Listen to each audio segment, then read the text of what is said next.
Donc, on va commencer. On a déjà parlé un petit peu une année entière sur le Saint-Esprit. Pour ceux qui étaient là hein, le vendredi soir, l'adoration, on a déjà un petit peu effleuré le sujet. Aujourd'hui, on va parler du Saint-Esprit et on va effleurer aujourd'hui quelques sujets qui seront développés par la suite. Mais aujourd'hui, on voudrait se concentrer sur une chose, à moins que tu aies quelque chose à dire. Oui, il y a une chose vraiment très importante de voir comment on avait dit ce week-end, comment le Père veut vraiment partager, enfin, que nous soyons amoureux de Jésus, son Fils, mais comment l'Esprit de Dieu nous amène à être amoureux de Jésus, mais aussi, si on voit Jésus, on voit le Père.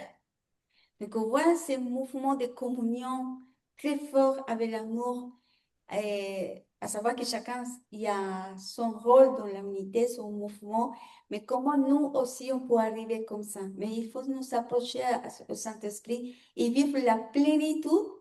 Je pense que c'est le désir de notre papa, de vivre la plénitude de la même façon comme Jésus, Saint-Esprit et le Père bougent. Donc, comment on peut vivre ça, justement? On va demander l'aide, Saint-Esprit, mais on doit savoir comment On et va encore comment. poser plein de questions, des vraies questions en ce moment. C'est Donc, questionnaire. on sait tous, j'espère qu'on le sait. En tout cas, on le sait là. Le Saint-Esprit, c'est quoi? C'est une source de puissance, pardon, qui est disponible pour nous. Tous les mots sont importants. Le Saint-Esprit, c'est une source de puissance qui est disponible pour nous, mais souvent, on ne l'expérimente pas Mm.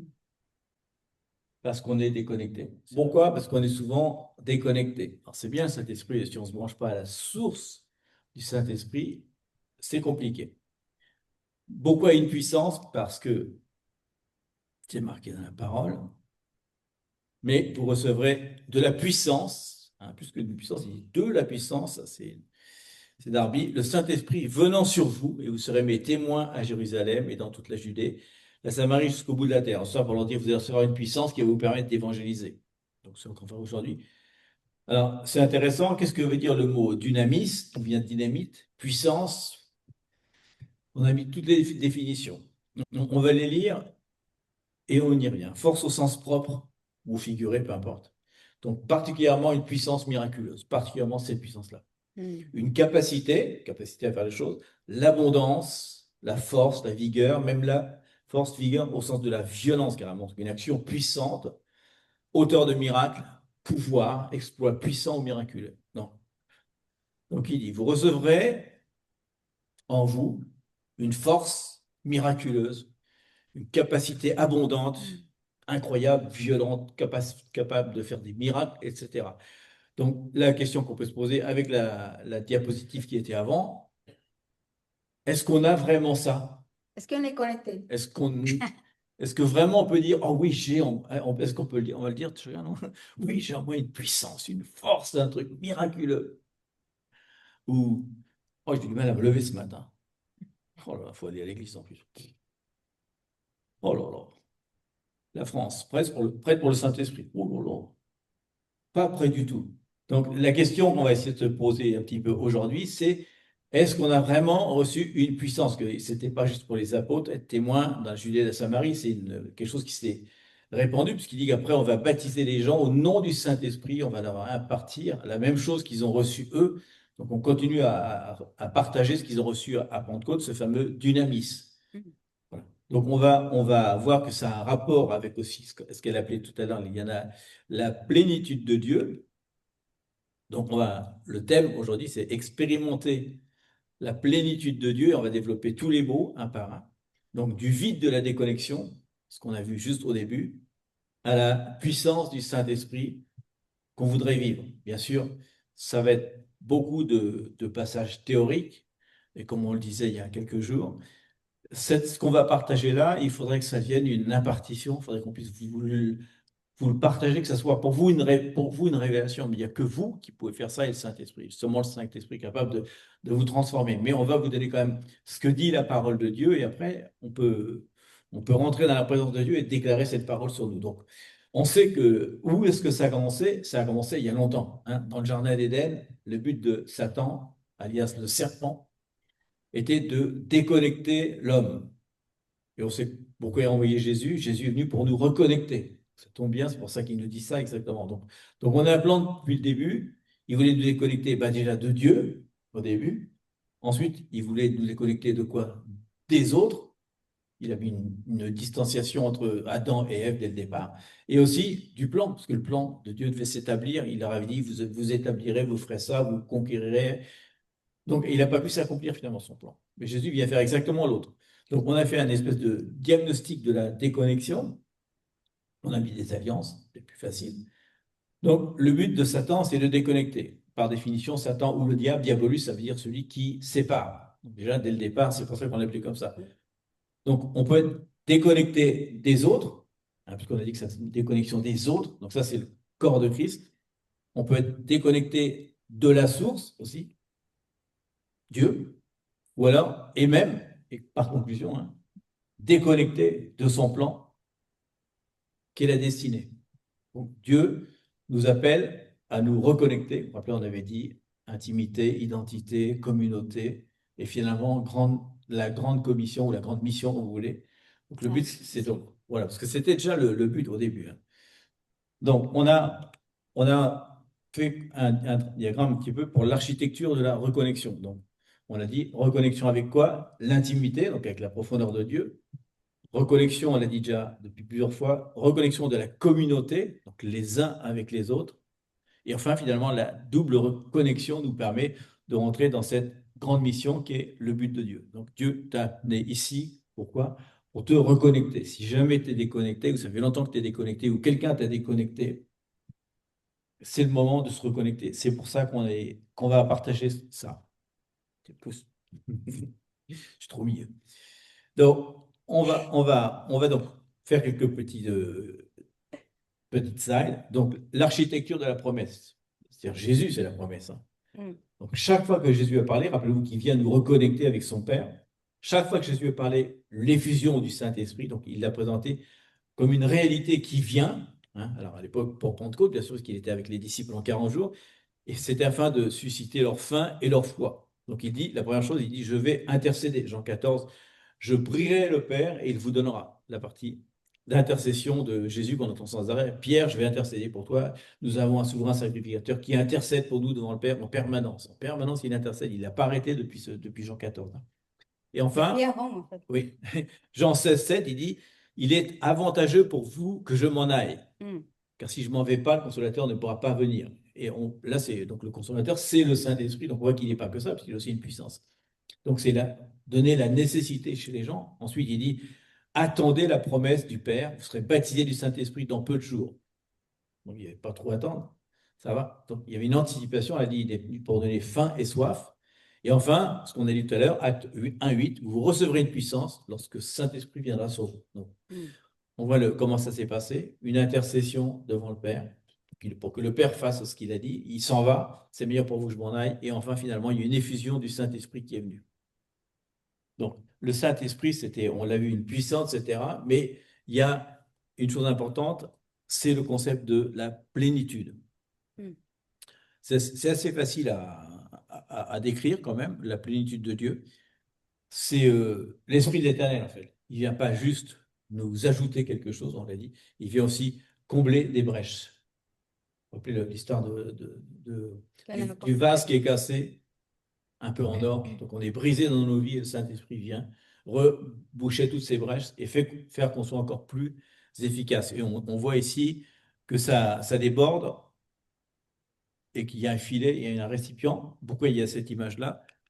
Parce que ça. Voilà la définition de plénitude. Donc c'est pléroma, le mot plénitude, et il vient de pléro, qui est remplir, hein. Ça veut dire remplir complètement, comme remplir un filet de poisson. Parce que pléroma, ça veut dire par exemple pléroma, ça veut dire aussi un bateau qui serait rempli de marins aussi. Donc, parce qu'ils ont des filets pour pêcher, quoi.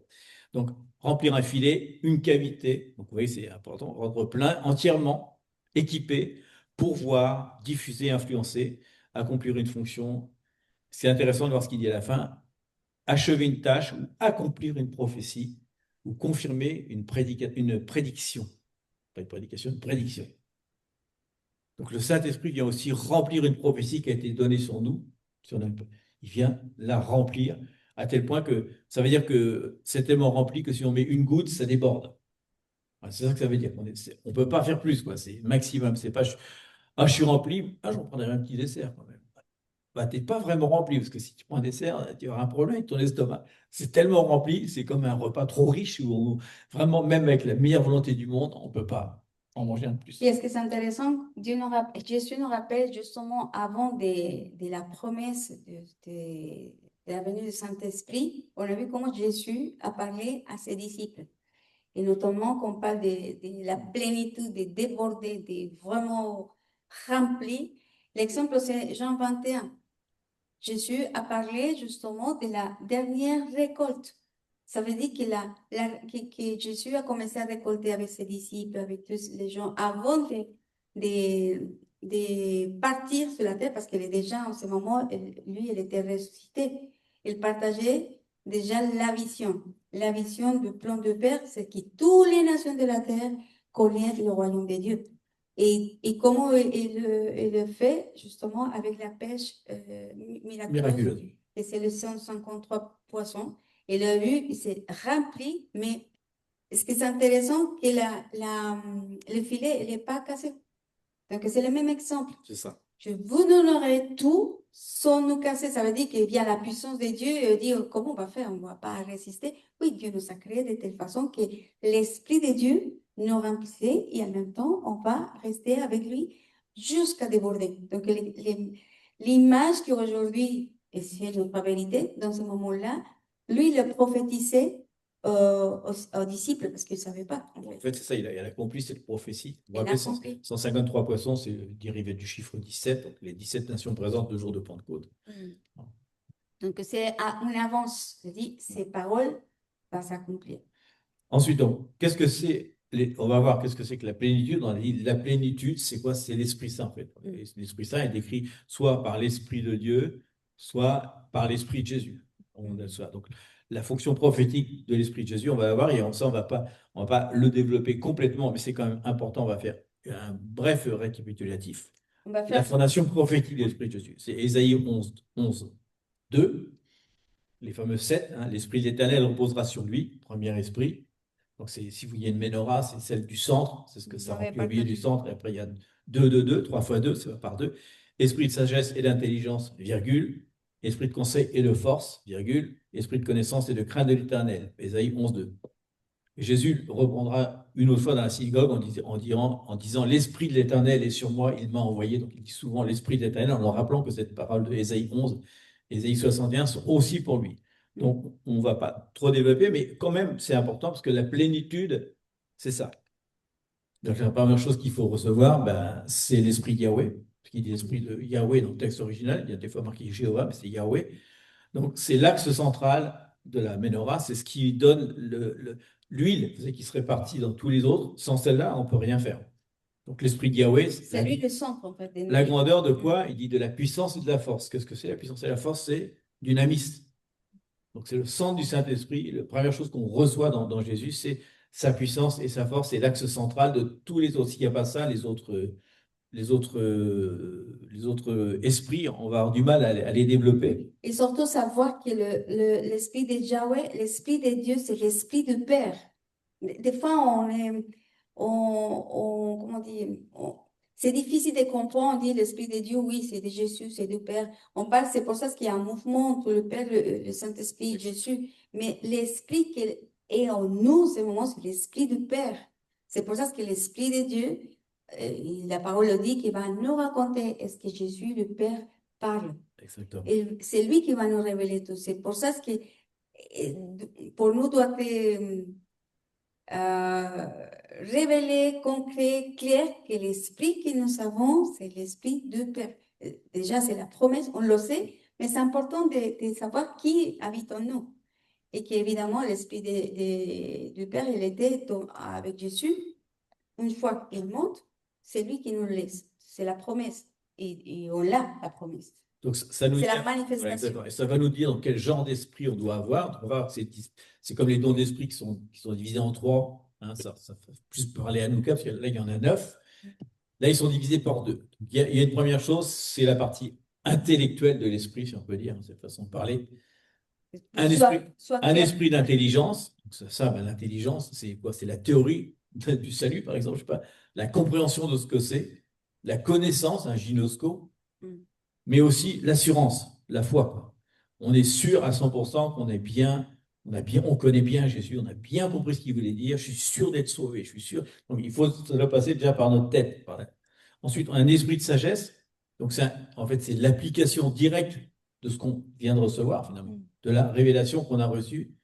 On dit de l'intelligence qu'on a reçue, c'est-à-dire que si on est sûr à 100% qu'on est sauvé, alors il y a une répercussion dans nos vies par l'esprit de sagesse qui fait qu'on applique directement dans nos vies, dans nos circonstances, dans nos relations, dans nos pensées, je ne sais pas, ce qu'on vient de comprendre.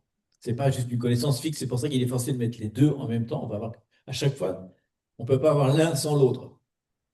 Mais là, particulièrement, ça vient déjà de la connaissance qui amène la sagesse. Est-ce que c'est important de remarquer que l'intelligence, c'est de choisir bien, d'avoir la connaissance de choisir à travers de quoi la révélation du Saint-Esprit qui nous donne le discernement pour choisir correctement selon le plan de Dieu Alors, elle le dit dans parce nos que, vies. parce que intelligence, ça veut dire choisir entre deux choses. Oui. Intelligérer, ça veut dire ça. C'est la définition. C'est pas, Mhm. c'est pas connaître les mathématiques ou quoi que ce soit. C'est beaucoup plus profond que ça. C'est une décision. Mhm. Ensuite, on a un axe différent maintenant, après l'intelligence, on a l'action stratégique et la force. Ça, c'est intéressant. Donc, on a un esprit de conseil, chacun connaît ce que ça veut dire, peut-être un discernement, jugement, résolution des conflits d'une personne qui viendrait vous voir, vous poser des questions, ou vous-même dans vos vies. Et enfin, un esprit de puissance, ce qu'on dit tout à l'heure, dynamisme, encore une fois, force et vigueur. Donc, c'est important ce qu'on a mis en dessous. Le conseil sans la puissance, inefficace, ça ne sert à rien du tout. Et la puissance sans le conseil, c'est carrément destructeur. On donne de très mauvais conseils, mais avec puissance. C'est génial. Donc, on voit que les deux marchent ensemble. Il faut avoir un discernement pour avoir la puissance. Il faut savoir juger des choses. Et juger, c'est choisir entre l'un et l'autre. Donc ça, c'est le troisième. Et enfin, le troisième axe, après l'intelligence, après la force, la puissance, très, très important, c'est l'axe du cœur. Donc, on voit qu'il y a un esprit de connaissance. Il a dit un esprit de connaissance, mais là, c'est au niveau de l'intimité, parce que c'est vraiment gynosco. Quand je dis je ne vous ai pas connu, c'est ça. Donc, révélation spirituelle de qui est Dieu, qui est l'Esprit de Dieu, intimité, communion profonde avec l'Esprit Saint, avec l'Esprit de Jésus et l'Esprit de Dieu en même temps, ce qui amène en même temps un esprit de crainte, mais aussi l'esprit de crainte amène l'esprit de connaissance. C'est relié complètement ensemble. Une révérence, une grâce pour se repentir et vivre dans la sainteté en permanence. Donc, si on arrive à avoir l'Esprit de Dieu sur moi, un esprit d'intelligence, de sagesse, de discernement, de crainte de l'éternel, c'est-à-dire que son cœur, son intellect et ses émotions sont ensemble, on arrive à ça, une anatomie complète de l'Esprit Saint en nous. On a remis donc quel est le domaine qui est touché, quelle est la dimension, bon, ça c'est les esprits qu'on vient de voir, et surtout quelle est l'application pratique dans nos vies. Alors, on vous partagera tout ça dans pas la peine forcément de prendre en photo, mais voilà, vous aurez ça. Et c'est important de savoir que la plénitude de l'esprit, donc c'est recevoir les 7 dimensions. Vous vous rappelez qu'il dit sans arrêt les 7 dimensions, les 7 yeux de l'éternel. Cet esprit Et de 7 aussi, ça veut dire la puissance. Vous vous rappelez que chaque fois qu'il y a marqué 7 dans la Bible, c'est la puissance. À un moment, Nabucodonosor veut dire mettez le feu 7 fois plus fort pour qu'il brûle plus. Quand il y a 7, ça veut dire j'augmente, j'augmente. Donc c'est important de savoir ça. Ensuite, l'origine, on l'a vu ici, hein. Ça, c'est comme ça. Et après, oh miracle, la lumière. On refait en arrière, allez. Un, yes! C'est beau. Mais le premier, vous avez vu, c'est les racines. L'accent est mis sur Jésus, qui est les racines, et après, paf, ça peut enfin s'illuminer. Donc, ça a fait. C'est pour ça ce qu'on dit, on peut avoir l'ampoule, mais pas allumée. C'est-à-dire, on est l'Esprit de Dieu, mais pas la vie de Dieu, en fait, en nous. On peut savoir que l'Esprit de Dieu habite en nous, mais lui, il est silencieux. Bon, donc, on a remis exactement le texte d'avant, c'est juste un effet de manche. Bon, oui, j'ai envie d'être comme ça, j'ai envie d'être allumé. Donc, Paul va nous donner un verset biblique, et on va le prendre, vous allez le prendre dans votre Bible, c'est long à lire, sinon, Paul va nous donner une clé pour nous connecter à la plénitude de Dieu. Alors, on va lire Parce que Éphésiens. Jésus nous a dit, je vous ai donné la plénitude de Dieu. Maintenant, Paul, lui, il travaille avec qui? Avec les chrétiens dans les églises, donc il va pouvoir un petit peu dire, voilà comment on va faire, et à chaque église, là particulièrement, on a la lettre d'Éphésiens, mais il a certainement dit, il va donner un espèce de prérequis nécessaire et obligatoire, comme on dit, hein. Il va nous dire, le prérequis à tout ça, Ephésiens c'est l'amour de Dieu. 3, 14. On va 3, lire ça. 14, 19. Important. On aurait pu lire que 17, 19, on va faire 3, 14, 19. Le prérequis absolu, on l'a mis à l'écran, c'est l'amour de Dieu. On ne peut pas, si l'amour de Dieu n'est pas révélé, on ne peut pas expérimenter sa plénitude. Donc vous avez un extrait du texte, mais là on va le lire maintenant. Je crois que je l'ai mis, j'espère. Non, même pas. Eh bien, je ne l'ai pas mis. On va le lire ensemble alors. Éphésiens 3, 14, 19.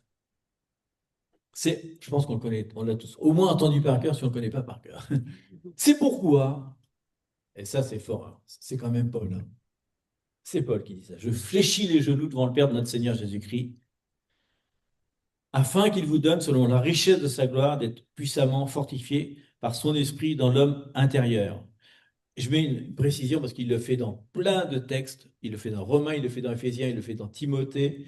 À chaque fois, il dit, je fléchis les genoux devant le Père parce que je veux vous impartir un truc surnaturel, spirituel, que vraiment le Seigneur vous révèle ce que je vais vous dire juste après. Il le fait plein de fois. Il dit, à chaque fois qu'il fait un texte très compliqué, il dit, je vais venir après, je vais vous l'impartir. Je vais prier pour vous, je vais me mettre à genoux parce que je vous aime. Et grâce à l'amour de Dieu qui est répandu dans mon cœur, je vais être capable de déclencher le Saint-Esprit. Vous allez être là, waouh, ça y est, vous l'avez révélé. Parce que si là on lit ça, donc je vais me mettre à genoux pour vous le lire. On va faire ça. Mais il faut savoir que c'est pour ça qu'il dit ça. Donc il fléchit les genoux devant le Père de Jésus pour lui dire, s'il te plaît, révèle-leur cette chose essentielle afin qu'ils soient fortifiés par leur esprit dans l'esprit intérieur, donc qu'ils soient connectés. Afin que Christ habite dans vos cœurs par la foi, afin qu'étant enracinés et fondés dans l'amour, on a vu les fondations, vous puissiez comprendre avec tous les saints quelle est la largeur, la longueur, la profondeur et la hauteur, et connaître l'amour de Christ qui surpasse toute connaissance, afin que vous soyez remplis de toute la plénitude de Dieu. Il fait les phrases à l'envers, lui. Pour être rempli de toute la plénitude de Dieu, et qui est au plus là de toute connaissance, il faut connaître l'amour de Dieu, mais pour connaître l'amour de Dieu, il faut connaître l'amour des frères, et soyez enracinés dans l'amour. On peut prendre la phrase dans l'envers, mais il dit, voilà, la solution pour être enraciné, on l'a là ici, tant que l'amour de Dieu ne nous est pas révélé, il dit bien révélé, hein, c'est pas de le connaître, c'est d'être révélé, c'est que d'un seul coup, on a un truc, waouh, j'ai l'amour de Dieu. Donc, on a fait quelques autres stats qui expliquent un peu ça, vous l'avez en bas, hein, du bas vers le haut, fortifié dans l'homme intérieur par son esprit, enraciné et fondé, c'est pas tout, après, il faut le travailler, et comprendre les 4 dimensions de l'amour de Christ, et enfin, finalement, en conclusion, être rempli de la plénitude de Dieu. Donc, vous vous rappelez, on va le faire un peu dans l'autre. Désolé, ça fait 3 fois qu'on fait le thème, mais on continue. L'architecture de l'amour insondable. Donc là, on voit cette petite, vous vous rappelez la petite cube qu'il a fait avant, que la hauteur, la largeur, la profondeur et la hauteur, pardon. On a ici un cube, et ce cube, après, il dit quoi? Il peut être enfin rempli de la plénitude de Dieu. C'est comme si ça enfermait, on a enlevé les racines, il n'y avait pas assez de place. Donc la largeur, c'est la grâce qui est tendue vers les autres, c'est le bras horizontal de la croix. La profondeur, c'est la descente qu'il a eue avec nous dans le ténèbre et qui nous permet aussi d'aller dans les ténèbres des gens et de ne pas les juger quand ils sont dans les profondeurs des ténèbres. La fidélité à travers le temps, ce qu'il a fait, il en fera depuis qu'on est né, dans nos épreuves. Et enfin, finalement, ça nous permet de connaître l'amour de Dieu qui est la hauteur de sa gloire. Et vraiment, notre prière, c'est que l'amour de Dieu soit révélé pour vivre la plénitude. Parce que si l'amour de Dieu n'est pas révélé en nous, c'est impossible. On avait une fois des enseignements précédents qu'on a parlé, qu'est-ce que ça veut dire la profondeur de l'amour et comment se révèle l'amour de Dieu à travers, surtout, vivre la plénitude, jusqu'à déborder, parce que c'est ça ce que Jésus veut. Vous vous rappelez, on revient, on fait un résumé, on a été déconnecté de Dieu, déconnecté des autres, déconnecté de son plan. L'amour de Dieu nous reconnecte aux autres. Il dit, si vous aimez Dieu sans aimer les autres, vous ne l'aimez pas vraiment. Et ensuite, il nous dit quoi? Il faut aimer la communauté, qui est le plan de Dieu pour nous, qui nous envoie dans la mission. On voit que tout ça, ça va ensemble. Les 7 esprits de Dieu, la plénitude de Dieu, la reconnexion à l'amour, c'est le même langage sans arrêt. Et si on lit toutes les lettres de Paul, sans arrêt, il va insister là-dessus, toujours sur le même thème. Voilà. Donc, si on veut être connecté avec Dieu, il faut reconnecter l'amour aussi qu'on a avec lui et avec les autres. Donc, on va faire un petit voyage maintenant. On va voir 3 facettes On avait déjà fait Déborah, Esther. On va continuer avec les femmes. On va voir trois facettes. Pourquoi les femmes? Parce que ça représente l'épouse, hein. Trois facettes d'un amour parfait, hein, un peu comme un voyage de l'Église. Et on va voir à travers l'histoire biblique, en tout cas, trois femmes comme des modèles prophétiques de l'Église, hein. On a touché un petit peu Alors, ça. l'Église, il faut rappeler qu'elle doit être victorieuse, pure, sans tache et, euh, et parfaite aussi. Ouais. Il faut rappeler, c'est Éphésiens 5, 27, afin de faire paraître devant lui une Église glorieuse, sans tache, sans ride, etc. Et enfin, Philippiens 6 qui dit que celui qui a commencé cette bonne œuvre la rendra parfaite pour le retour de Jésus-Christ. Donc, il parle à l'Église. Donc, on va voir trois femmes qui ont expérimenté, chacun à leur manière, l'amour de Dieu. Et cet amour de Dieu les a réconciliés avec Dieu et leur a permis de rentrer dans leur plan sur lequel on est au bénéfice, nous aussi. Donc, on va voir comme trois facettes d'un diamant, trois choses. Un Dieu qui nous voit, un Dieu qui nous écoute et un Dieu qui nous choisit. Alors, c'est intéressant quand même, parce qu'il y a intimité, identité, communauté, envoi. On va avoir trois facettes comme ça, et on va commencer par le Dieu qui nous voit. Bon, j'espère qu'on est tous au courant que les yeux de Dieu sont sur nous. D'ailleurs, également, les esprits de Dieu circulent sur la terre, ils regardent ce qui se passe, ils sont toujours là. C'est comme un père qui ne cesse de regarder ses enfants. Même si Jésus est assis à la droite du Père, le Père nous regarde sans arrêt. Donc, qu'est-ce qu'il fait un père? Il regarde, qu'est-ce qu'ils ont choisi? Est-ce qu'ils se comportent bien? Est-ce qu'ils se comportent mal? Il regarde en permanence, quoi. Donc, il nous regarde avec amour et miséricorde. Il y a le psaume 32,8 qui dit: Je t'instruirai, je te montrerai la voie que tu dois suivre et je te conseillerai et j'aurai le regard sur toi. C'est que Dieu nous regarde. Donc, premier exemple de celle qui nous voit, c'est Agar. Nous en parlé, vous vous rappelez? Agar, c'est pas qu'elle avait les yeux hagards, même qui était un peu fatiguée, servante égyptienne d'Abraham. Donc, il a eu un fils, c'est sympa. Sarah lui dit aie des relations avec mon mari pour avoir un enfant, et après, elle l'accuse. Elle la rejette. Donc, elle va tomber enceinte, il va y avoir un conflit, elle va fuir dans le désert, et Dieu va venir à sa rencontre. Bon, ce qui nous permet de dire que des fois, le rejet des hommes nous permet de rencontrer l'amour de Dieu. On a une première slide, on va prendre chacun sa Bible, parce que c'est long à lire, ou c'est petit peut-être pour vous. C'est Genèse 16, 7 à 14. Et c'est intéressant. Genèse 16, 7 à 14. Si vous ne connaissez pas, par contre, ne prenez pas votre Bible, hein. C'est pas la peine. L'ange de l'Éternel la trouva près d'une source d'eau dans le désert. Alors, c'est différent du texte de Genèse 21, vous vous rappelez, où il va lui donner à boire. C'est autre chose. C'est un autre passage de réconciliation, hein, parce qu'il va lui demander de revenir voir celle qui l'a chassée, alors qu'après, elle va être vraiment chassée et elle ne reviendra pas la voir, hein. Donc, l'ange de l'Éternel, c'est toujours l'image de Jésus préincarné, la trouva près d'une source d'eau dans le désert. Près de la source qui est sur le chemin de Chour, il dit: Agar, servante de Sarai. Ça ne s'appelle pas encore Sarah. D'où viens-tu et où vas-tu? Elle répondit: Je fuis loin de Sarai, ma maîtresse. Jésus lui dit, allez, allons-y franchement, retourne vers ta maîtresse et humilie-toi sous ta main. L'ange de l'Éternel lui dit: Je multiplierai ta postérité, elle sera si nombreuse qu'on ne pourra la compter. L'ange de l'Éternel lui dit: Voici, tu es enceinte et tu enfanteras un fils à qui tu donneras le nom d'Ismaël. Car l'Éternel t'a entendu dans ton affliction, il sera comme un âne sauvage, pas de remarque, sa main sera contre tous, et la main de tous sera contre lui. Et il habitera en face de tous ses frères. Les musulmans en face d'Israël, c'est ça.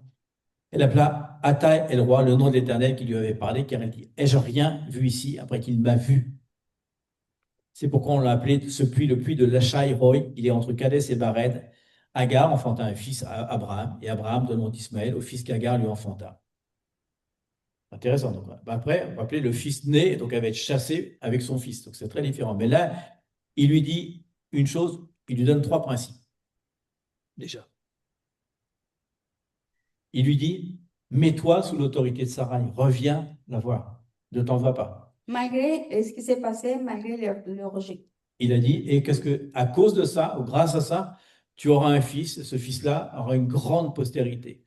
Donc, quand Dieu veut nous multiplier, il nous met sous une autorité. Vous avez peut-être remarqué ça, hein? Donc, on dit ça, on soumet aux autorités parce que ça nous maintient dans l'humilité. Rappelez-vous David avec Saül, hein?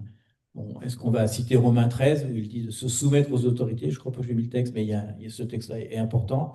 Je l'ai peut-être mis. Non, je ne l'ai pas mis, c'est pas grave. Et enfin, parfois, il ne faut pas être vu par les autres pour que Dieu puisse nous voir. Mm. C'est important le désert à ce moment-là. C'est très important ce principe-là. Et enfin, on continue un peu dans les applications. Troisième application pratique. Une personne n'est vraiment libre que lorsqu'elle rencontre le regard de Dieu. Ça va la libérer, Agar. Et quand on ne se sent pas vu par le Père, on vit en permanence dans la fuite. Vous vous rappelez, Jacob, qui était un trompeur, il ne voulait surtout pas être confronté avec le regard de Jésus parce qu'il savait parfaitement de Dieu, pardon, pareil. Parce qu'il avait été un peu un trompeur, mais finalement, il va le rencontrer, il va le voir. Hein. Il le dit d'ailleurs dans Genèse 32-30, j'ai vu Dieu face à face, ouf, et mon âme a été sauvée. Donc la vision, c'est très important. Et quand on sait qu'on est vu par Dieu, alors nos yeux s'ouvrent au monde spirituel. Rappelez-vous l'exemple de Nathanaël, par exemple. Rappelez, Nathanaël, il dit, tu m'as pas vu, mais moi je t'ai vu.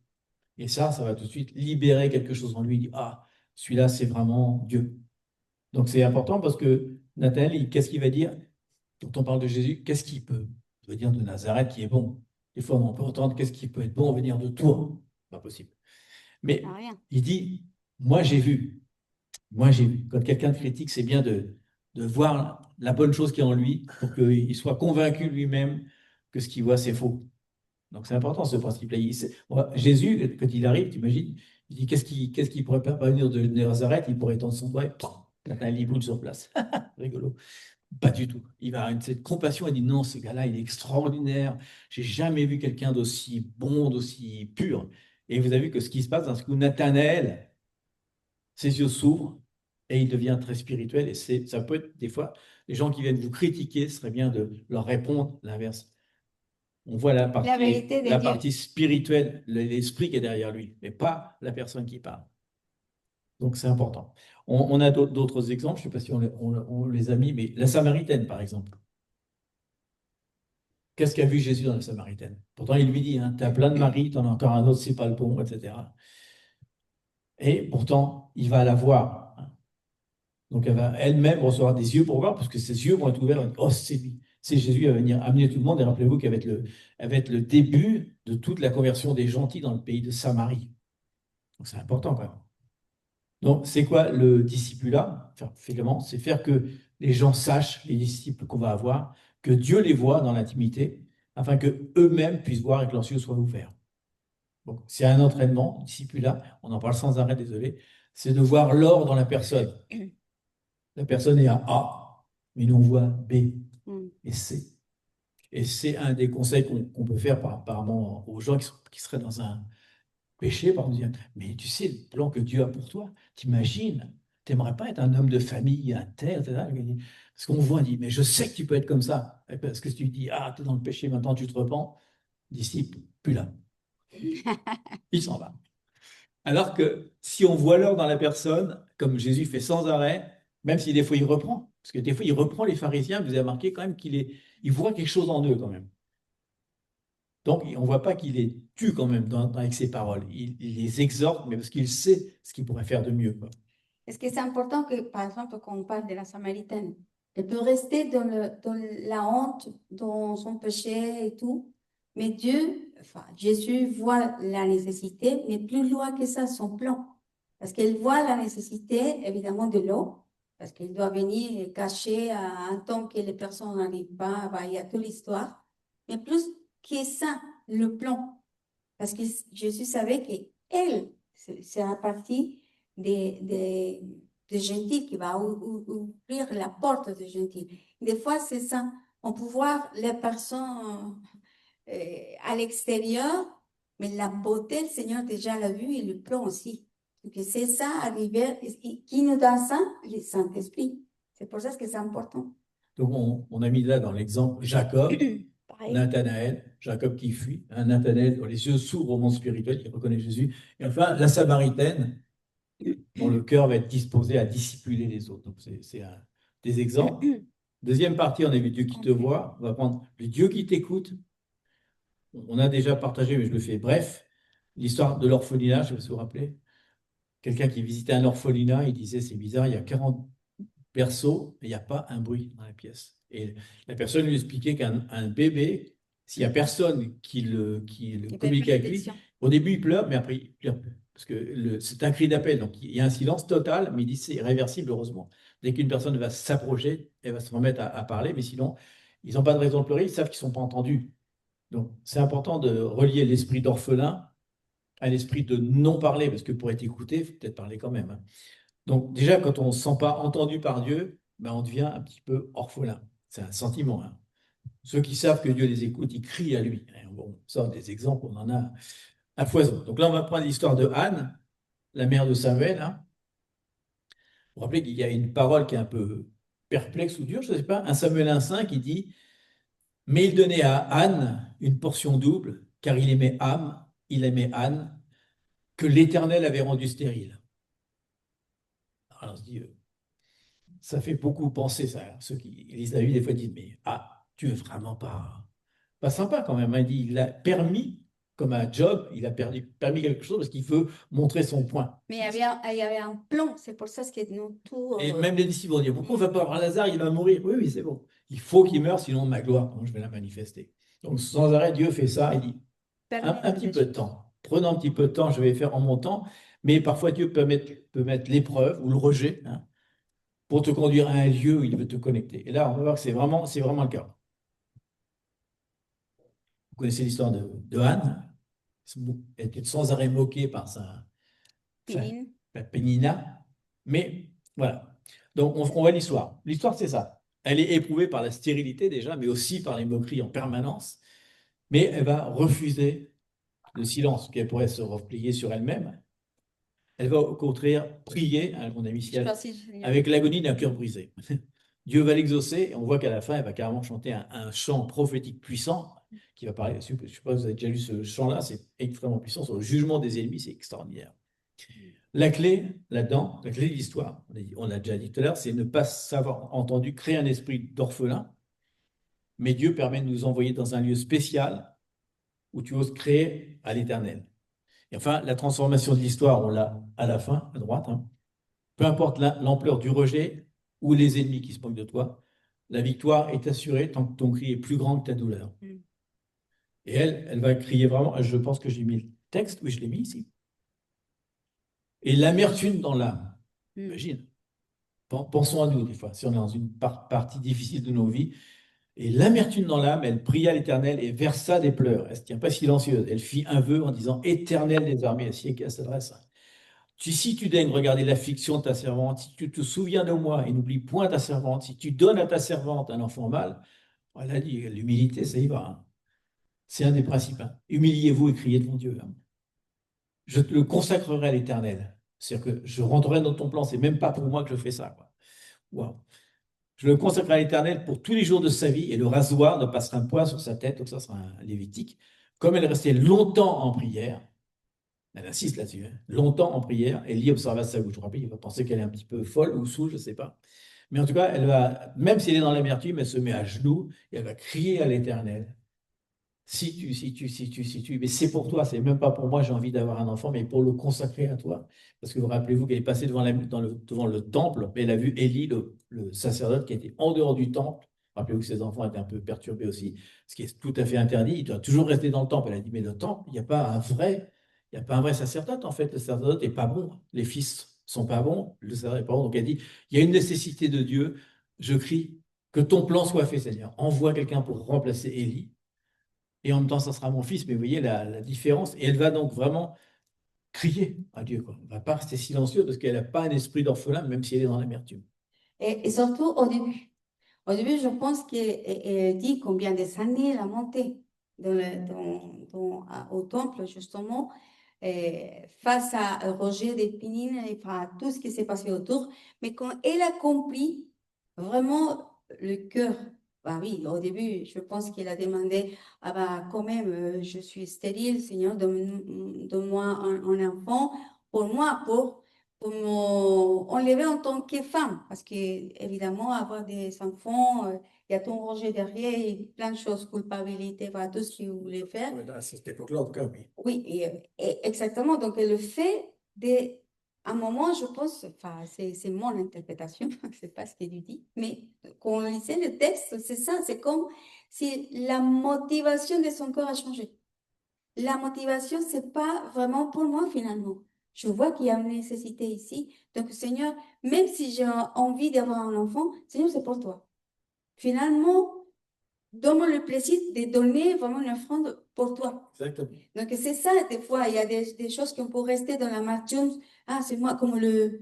Dommage que n'a pas mis ça, mais c'est des prières. Il y a trois façons de voir une histoire comme ça. Soit je reste de la pleure et je fais rien, fais la pataleta, je sais pas comment Oui, c'est dit, le cri, faire des caprices. des caprices, Je roulais par terre. simplement parce que je veux ça et point final. Ou simplement, Seigneur, enfin, transforme-moi, je peux faire quelque chose, je arrive avec toi pour arriver à la solution, ou je reste, bon, écoute, je reste dans le même plat. C'est vraiment des motivations selon le cœur, et Dieu voit ce cœur. Des fois, on peut dire, c'est injuste. Non, parce que plus loin, pour Dieu, c'est facile à nous donner tout. Simplement une parole, ça suffit. Mais c'est quelle la motivation de notre corps? Des fois, c'est ça ce que Dieu cherche, pas pour nous faire de mal. Donc ça, c'est intéressant justement parce que Dieu écoute le cœur. Et on a un thème justement où il dit que Dieu est souverain, que ses plans sont supérieurs aux nôtres. Et vous savez que quand Samuel va venir, c'est le début d'une révolution dans Ouais. l'histoire, Un changement un complet. changement complet, parce que Samuel va amener David, va amener Saül, va amener autre chose, quoi. Il y a quelque chose de particulier dans Samuel qui va arrêter le règne d'Élie. Il va y avoir une transformation. Donc il dit, j'ai besoin d'un Samuel, mais comment je vais faire? Pour la personne qui doit le donner, il faut vraiment qu'elle le donne de tout son cœur. J'ai une solution, je vais prendre une femme, je vais la rendre stérile. Et je vais travailler son cœur jusqu'à ce qu'elle comprenne, année par année. Au début, elle ne devait pas prier pareil. Et d'un seul coup, le plan lui est révélé. Il dit, OK, maintenant, je peux enlever ma stérilité, qui était le désert dans lequel je l'ai mis, parce qu'elle a compris mon plan, et pas son plan. Parce que son plan, c'était avoir un enfant pour dire à l'autre, j'ai un enfant, moi aussi. Et là, il dit, non, non, non, non, j'ai quelque chose de grand pour toi. Donc, si je vais te rendre stérile, je vais t'emmener dans le désert, qu'est-ce qu'il fait à Job? Exactement pareil. À la fin, il est exalté, il est 10 fois plus riche que les autres, tout ce qu'il a perdu lui est redonné, etc. Donc, des fois, on ne comprend pas le plan de Dieu, mais on voit que Dieu nous écoute. Donc, il y a un moment, si on est trop silencieux dans le désert, ben, c'est compliqué parce qu'il attend qu'on crie, quoi. Donc, on a ici une espèce de cri qui déchire le silence. Donc, on voit la pression, hein. Dieu a permis l'épreuve et a utilisé ses ennemis pour aller vers son dessein à lui. Ensuite, on a eu un point de bascule, donc la fameuse prière qu'on a vue tout à l'heure, qui est une prière prolongée, et aussi un vœu radical d'abandonner finalement ce qu'elle recherchait. D'un coup, elle renonce, elle s'humilie, quoi. Et enfin, on a marqué, le prix de douleur d'une mère stérile se transforme en un chant prophétique qui annoncera ensuite le jugement de l'Éternel à travers de son fils Samuel. Vous vous rappelez que Élie va être jugé, etc. Donc, c'est intéressant. Vous voyez qu'il y a une espèce de seuil d'activation dans lequel la prière, d'un coup, va activer le plan. Donc, le Dieu qui t'écoute. Troisième Dieu, on l'a dit tout à l'heure, dans la facette, le Dieu qui te choisit. On a une histoire, c'est l'histoire de Marie. C'est très long, on va encore prendre sa Bible. Désolé. Bah non, désolé. Désolé. Je blague. Oh, quelle joie. Luc 1, 28, 38. Même si on connaît l'histoire, c'est important. Mais on l'a mis en entier parce qu'il y a des points importants dans le choix. Encore un ange, c'est Gabriel. Vous vous rappelez, Gabriel? Le message. Quatrième apparition et dernière apparition dans la Bible. L'ange entra chez elle et dit, je te salue, toi à qui une grâce a été faite. Le Seigneur est avec toi. Rappelez-vous que Marie, c'est une petite servante d'un petit village inconnu. Qu'est-ce qui peut bien venir de ce village-là? Il lui dit, un ange puissant, Gabriel, vous rappelez que Gabriel, quand il apparaît, les hommes tombent par terre, ils s'évanouissent, etc. Il dit, une grâce a été faite avec toi, le Seigneur est à toi. Troublée par cette parole, quand même, Marie dit, qu'est-ce qu'il me dit? Marie se demandait ce que pouvait signifier une telle salutation. Troublée par cette parole, Marie se demandait ce que pouvait signifier une telle salutation. Et voici, tu deviendras enceinte, et tu enfanteras un fils, et tu lui donneras le nom de Jésus. Il sera grand et sera appelé Fils du Très-Haut, et le Seigneur Dieu lui donnera le trône de David, son père. Il régnera sur la maison de Jacob éternellement, et son règne n'aura point de fin. Marie dit à l'ange, comment cela se fera-t-il, puisque je ne connais point d'homme? L'ange lui répondit, le Saint-Esprit viendra sur toi, et la puissance du Très-Haut te couvrira de son ombre. C'est pourquoi le saint enfant qui naîtra de toi sera appelé fils de Dieu. Marie dit à l'ange, pardon, je vais répéter, désolé, et la puissance, c'est pourquoi le saint enfant qui naîtra de toi sera appelé fils de Dieu, et voici Élisabeth, ta parente, a conçu elle aussi un fils en sa vieillesse, et celle qui a été appelée stérile est dans son 6e mois. Ça rappelle quelque chose quand même, hein. Car rien n'est impossible à Dieu. Marie dit, je suis la servante du Seigneur, qu'il me soit fait selon ta parole. Et l'ange la quitta. Donc, intéressant parce qu'on parle du choix. Il y a d'autres choix dans la Bible, puisqu'il va choisir d'autres personnes aussi. D'ailleurs, on avait parlé, c'est On a qu'elle parlé, ici, oui, on a parlé aussi, voilà. Dieu choisit à sa façon. Dieu ne cherche pas des élus parmi les élites. Vous avez vu qu'il ne va pas aller dans les synagogues quand il va chercher ses disciples, hein. Il va prier sur la montagne. Dieu montre-moi tes disciples. Il va choisir quelqu'un qui ramasse les impôts. Ils n'aiment pas beaucoup, des pêcheurs, etc. Donc, il ne va pas aller dans la synagogue. Il choisit quoi? Les cœurs brisés. On pourrait dire les marginaux, entre parenthèses, de l'époque, en tout cas, hein, on l'a dit, ceux qui désirent ardemment sa présence, malgré leurs échecs. On a beaucoup d'exemples par rapport à ça. Par exemple, la Samaritaine, malgré tous ses échecs, elle, relationnelle au moins, elle est choisie par Jésus, hein. Il va se révéler à elle, et la choisir et même l'envoyer.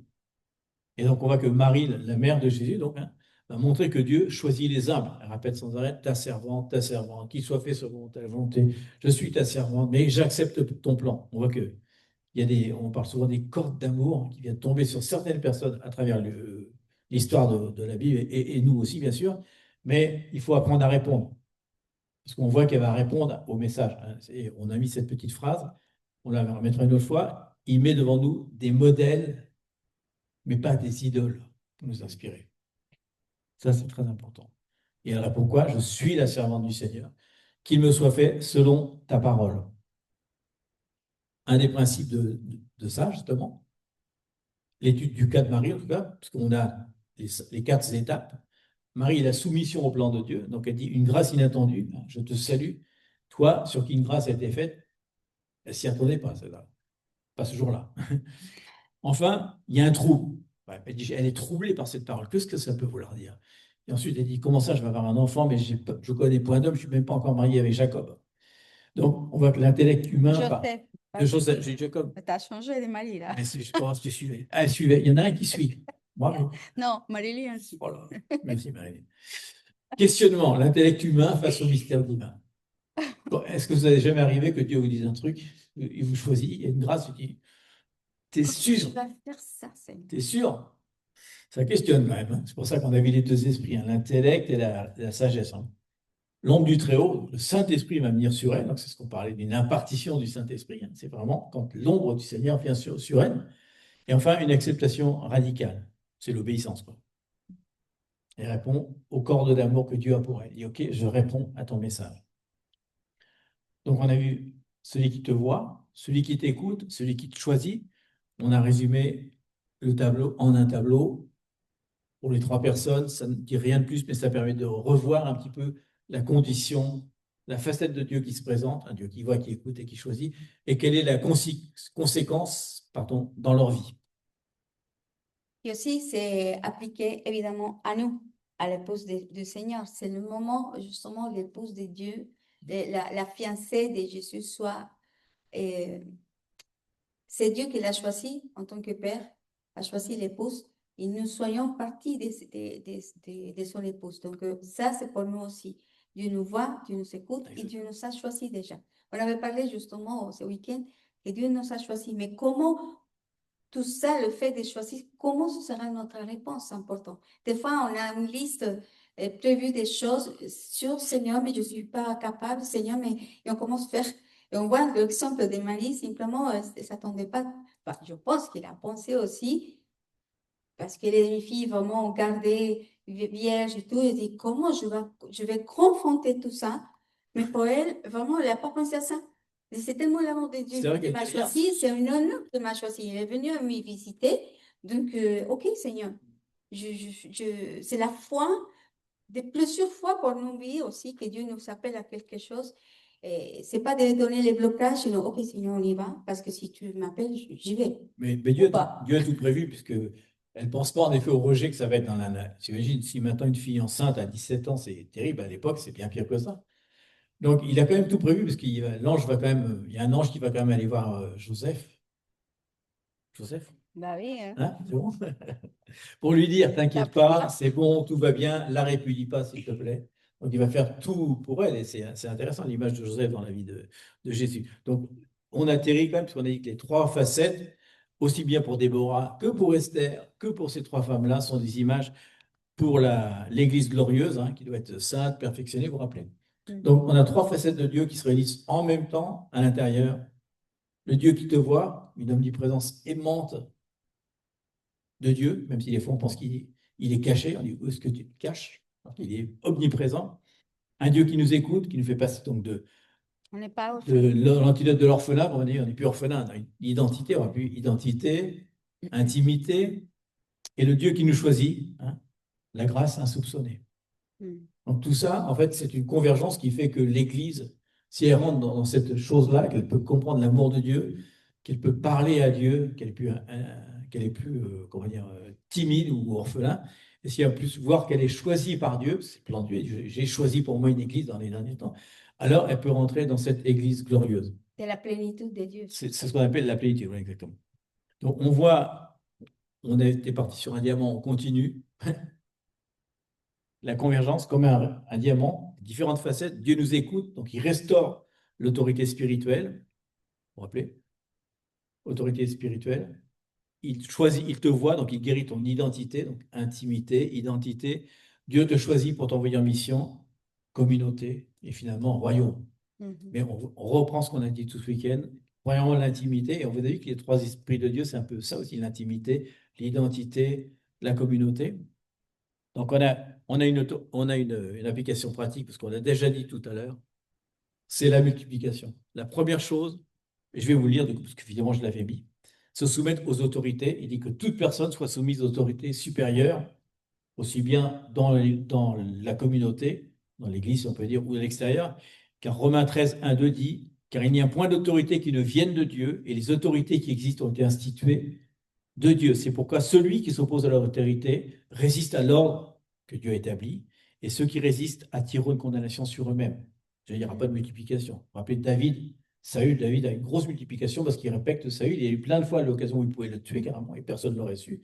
Mais il dit non, non, je respecte, je sais. Il dit à Agar, retourne avec Sarai, sinon tu ne pourras pas avoir de puissance. Donc on a une multiplication, c'est la multiplication, c'est ça, c'est le discipulat finalement.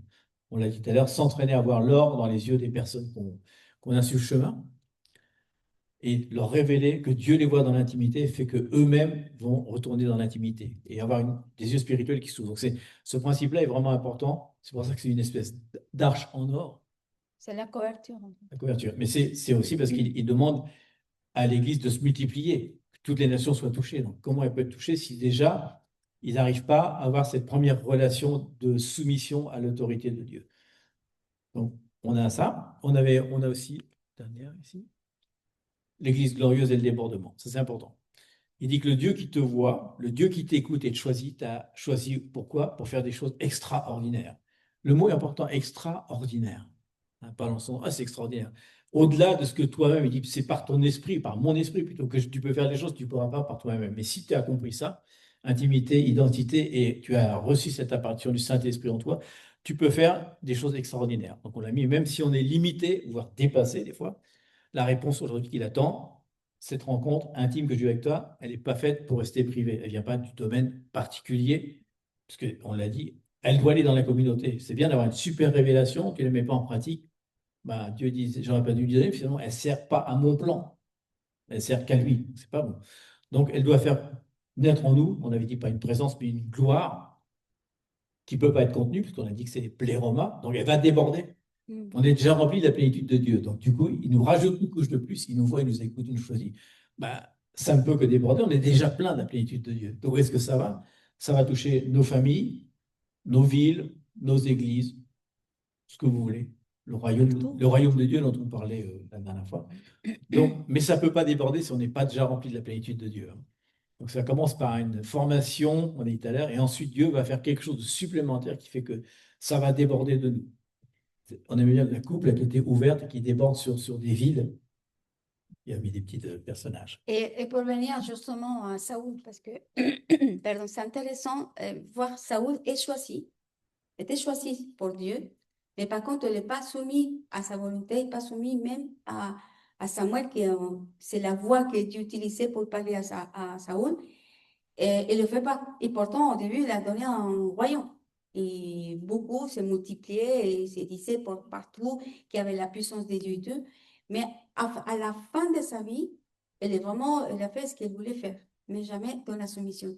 Pour voir l'exemple à quel point la soumission de Dieu, et ça c'est un exemple, parce que dans la parole, il y a plusieurs exemples qui voient comment le fait de rentrer dans une soumission que Dieu nous demande de faire, il y a une multiplication. Ce n'est pas simplement le plan que Dieu a donné à la personne, sinon aussi le fait de la multiplication de son royaume, de sa puissance, de la plénitude de Dieu dans les domaines ou le lieu où Dieu nous a donné, nous a mis pour établir son royaume. Donc, c'est intéressant comment ces modèles, ces designs de Dieu, et c'est pour aujourd'hui, surtout, on avait parlé une fois, comment aujourd'hui on est plus loin, Dieu avec moi, et c'est tout, la révélation, et je reste avec moi, et c'est tout. Non, Dieu cherche vraiment son corps. Et c'est ça, ce qui est de venir à la source même de la puissance de Dieu qui nous donne, c'est cet esprit, parce que des fois, on voulait voir la manifestation de Dieu, mais qu'il soit facile. Ça veut dire que je reste tout seul, je me soumets de personne et Seigneur, manifeste-toi. On peut voir vraiment la plénitude si on n'est pas connecté. Et c'est ça ce que l'ennemi toujours va essayer de nous faire voler ça et de nous évoquer, ça? Nous voiler. Nous voiler, justement pour pas voir la révélation. C'est pour ça que nous prions, c'est que la révélation de l'amour de Dieu soit en nous. Parce qu'on peut dire chaque dimanche, chaque prédication, chaque enseignement la même chose, mais si l'amour de Dieu n'est pas révélé, on continue comme Paul. On prie jusqu'à ce que l'amour de Dieu soit révélé au milieu de son peuple. Mais Paul lui dit, l'amour de Dieu est déversé en vous par le Saint-Esprit. Il dit, bien, vous ne pouvez pas vous-même aimer les autres. Si vous n'êtes pas avec le Saint-Esprit, vous n'y arriverez pas. Donc, c'est aussi une question, si on n'aime pas les autres, est-ce qu'on a vraiment le Saint-Esprit? Parce que ça serait contraire, l'Esprit de Dieu est là, mais serait contraire à la parole. Oui, mais elle ne s'exprime pas. Et on a, bien sûr, on est assez mature pour ne pas insister sur le fait qu'il dit soumettre aux autorités, ça ne veut pas dire se soumettre aux autorités qui vous oppressent ou qui seraient dans l'injustice. Ah non. Oui, tiens, tu devrais tuer je te paye, tu tues ton voisin, je te paye. C'est ton autorité. Est-ce que tu te soumets à ça? J'exagère, bien sûr, mais il ne dit pas de nous soumettre à la violence, à l'oppression, etc. C'est une soumission avec quand même une distinction, quand même. Attention. Hein. Soumettez-vous à vos maris qui vous battent. Je ne suis pas sûr que Dieu soit vraiment d'accord avec ça. Il y a des solutions, mais c'est important de faire la distinction quand même. On est assez mature pour le savoir. Mais... Donc, ce qu'on vient de dire nous amène à toujours une question, à un moment de décision. Tu n'as toujours pas de questions, ça. Le Dieu qui te voit dans tes déserts, on l'a vu tout à l'heure. Le Dieu qui t'écoute, t'écrit, peuvent silencieux, peut-être on ne les entend pas ici. Le Dieu qui t'a choisi malgré tes limites, on l'a dit tout à l'heure, t'a amené ici, là, pour accomplir des choses extraordinaires. Et il y a une réponse, puisque si on a fait un message, ou ceux qui sont là-bas, je ne sais pas ça, mais ceux qui sont là-bas, il y a une réponse à apporter. J'aime bien la gloire comme ça de Dieu qui est derrière toi, qui te pousse. On a une réponse ici, et c'est Marie qui la donne. Une seule réponse. Me voici, ton serviteur, qui me soit fait selon ta parole.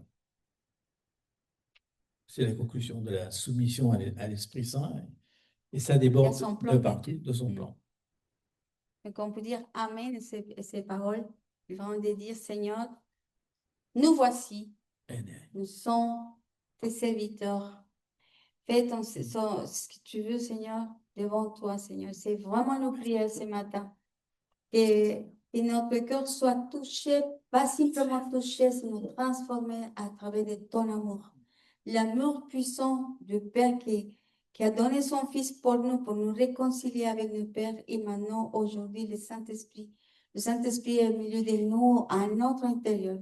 Si on est déconnecté vraiment au Saint-Esprit, à la vie de l'Esprit, plutôt à la vie de l'Esprit, parce que l'Esprit de Dieu est déjà là, qu'on puisse nous connecter, Seigneur, encore à ce débordement que tu veux vraiment mettre en nous, Seigneur, déborder de l'amour de Dieu, de la profondeur, de l'auteur, de qu'est-ce que ça veut dire la révélation profonde de Dieu à travers de nos frères et sœurs aussi, Seigneur, parce que tu dis, Seigneur, dans ta parole, tu ne peux pas m'aimer si tu n'aimes pas tes frères et sœurs. C'est la même chose que nous puissions voir, Seigneur, la façon comment tu vois ton peuple, avec miséricorde et grâce, Seigneur.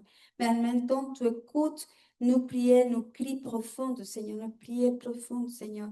Et de la même façon, tu nous vois et en plan, Seigneur, plus loin. Seigneur, aide-nous à regarder aussi avec transparence devant toi l'intention de nos cœurs, Seigneur. S'il y a des mauvaises intentions dans le cœur, s'il y a la honte, s'il y a des choses qui viennent simplement pour nous éloigner de toi, Seigneur, commence à guérir dans la profondeur, Seigneur, afin que les motivations soient toi.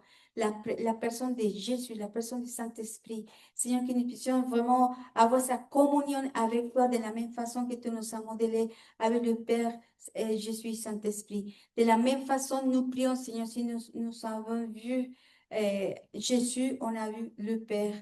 Et si le Saint-Esprit nous révèle, Seigneur, c'est la révélation du Saint-Esprit qui nous fait voir au Père à travers de Jésus, des amours qui c'est un mouvement et profond, Seigneur, de nous aider, d'avoir toujours la main ouverte, Seigneur, pour les autres. Merci, Saint-Esprit, parce que seulement toi, pour nous révéler tout ça, Seigneur. La puissance de l'amour, mais aussi le blaireau, afin de vivre dans la plénitude jusqu'à déborder, Seigneur.